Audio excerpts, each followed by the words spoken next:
So here we have an interesting reaction. We have some iron with some hydrochloric acid, if we are assuming it's in an aqueous solution.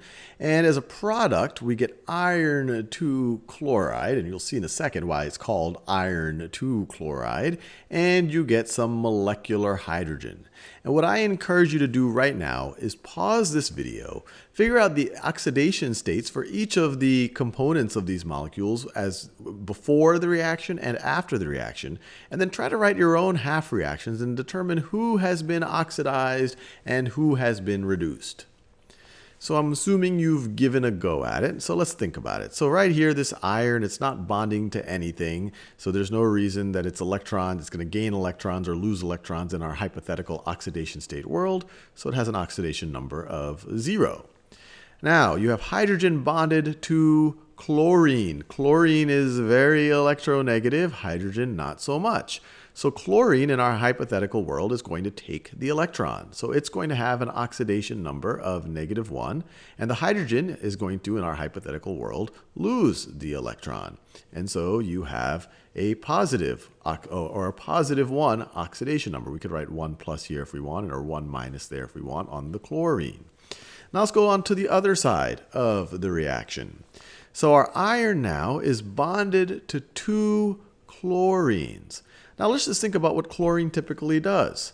We've already seen chlorine, it's group 7 element right over here. It would love nothing more than to gain an electron so that it has a complete 8 electrons in its valence electron shell. And so it typically has an oxidation number when it's bonded with other things of -1, or we could write, since I'm not writing it's a superscript, I can just write as -1. And so let's go with the flow there. Let's assume that each of these chlorines are taking an electron. So it has an oxidation number or oxidation state of -1. Well, if each of these have an oxidation state of -1, and this whole thing, this iron 2 chloride is a neutral molecule, then the iron is going to have to, you see 2 times -1 is -2. The iron, in order to net out, is going to have a positive 2 oxidation number. And that is why this is indeed called iron 2 chloride. The iron 2 tells us that the oxidation number on the iron is +2, iron 2 chloride. And what about the hydrogens here? Well, hydrogen bonded to hydrogen. There's no reason why one hydrogen would hog it from the other hydrogen or let their electrons be hogged by another hydrogen. And so each of these hydrogens are going to have would have a oxidation state of 0. Now let's think about the half reactions. Decide who's getting oxidized and who's getting reduced. So let's start with the iron. So the iron on the left-hand side, 0 oxidation number. And then on the right-hand side, iron has a +2 oxidation number. So how do you go from 0 to positive? Well, you've got to lose electrons. Every time you lose an electron, your oxidation number, your hypothetical charge, or if you're really losing electrons, your real charge is going to go up. It's going to become more positive.